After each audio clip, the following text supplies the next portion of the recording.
This is a Let's Talk Church Safety and Security microsode with your host, Paul Buckner.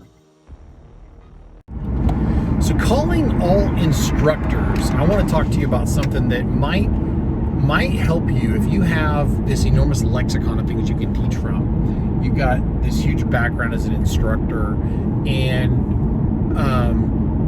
you want to be able to reach more of your customers. I'll be talking about this in some upcoming podcasts, but I want to give you some food for thought. As a lifelong student who intends to continue to learn, and I want to learn everything from the truly practical all the way up to the totally tactical. I want to learn the stuff that I'm probably never going to need, but I still want to learn it.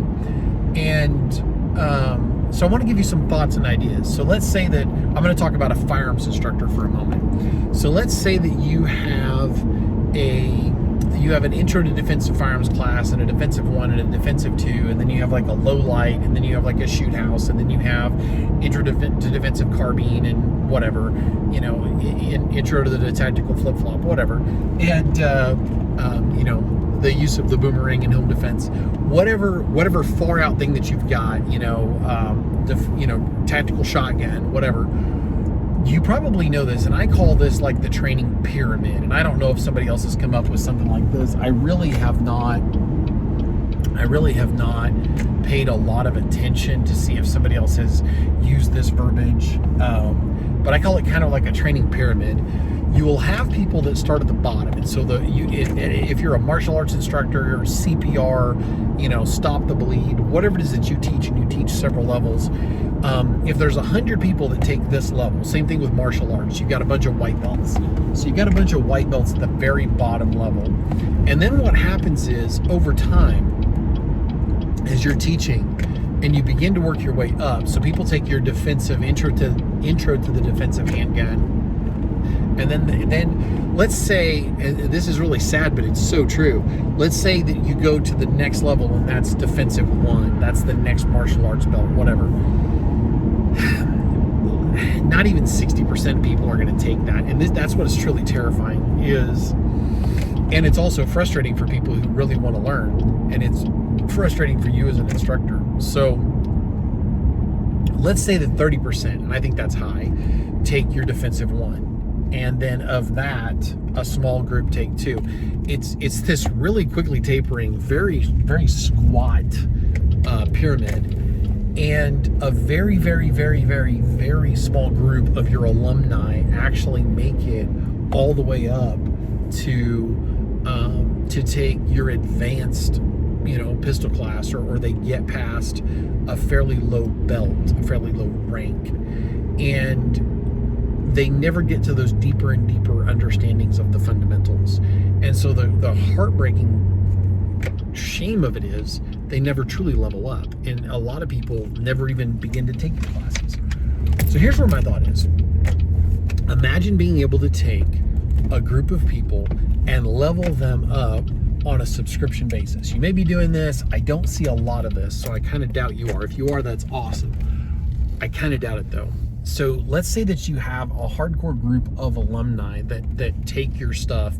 You probably actually, in many cases, don't get to teach your coolest stuff because no one levels up that far. And so, like, I've got instructors that I really want to take their advanced Black Pajama Ninja classes, and I can't because they don't have enough people. So imagine, and I'm just going to throw out a number, $50, $75 a month.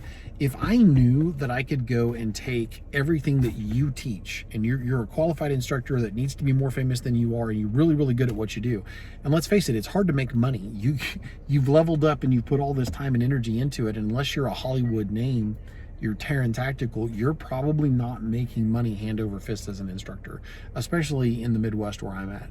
So let's say that if I can pay you $50 a month, $75 a month, and let's say that you've got a core group of 25 people that are willing to pay this, is it worth it to you where there's a first dibs class where I get the first opportunity to take the training if I've never taken it before, and then once I've taken it, So I've taken your intro to defensive handgun, and then I come up to the next level and I've taken that class. It's a medical class, whatever. So I've taken your intro to defensive pistol, and then you announce at that class to your target market that next month's class that you're going to do a defensive 1, and then the next month you're going to do a defensive 2. And then all I have to pay over the top of that is for my ammo. I want to be there. And then maybe you find that out of that group, that hardcore group of 20 people, you start developing other people that come in there. Imagine what you could do if you could teach every week. Now, you may be like super duper high speed and you've got all kinds of people that are running to you, but odds are you don't. And that's an unfortunate truth.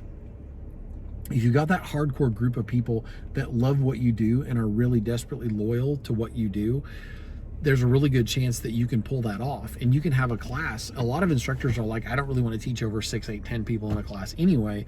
So imagine that you know that you're going to make 50 to 75 bucks a head, whatever that is. I know it's a smaller amount than you probably charge, but you can make that amount of money on a subscription basis. And people have that option to take that class. They mail you in a check once a month or whatever that looks like for you. You know, you auto draft their account. It depends on how high speed you are, how high speed you want to get with it, but you're able to do that. I can then take your intro to defensive handgun, defensive 1, defensive 2, low light, room clearing tactics, and I can continue to level up because you probably have stuff that you teach that's really, really cool. It's up there in the stratosphere that if we don't do something like that, I'll never get to learn it. And I know there's other people that feel that way. And there's enough people out there that when we can form those core groups, and so let's move that over into de-escalation. Let's move that over into medical. Let's move that over into martial arts and these different tactics. If you're able to move into those areas and do that, there's a really good chance at the end of the day that you'll have a core group that you can build off of, that you might be able to work with that core group and do 2 or 3 classes a month. If you're able to make your money as a full-time instructor, that's great.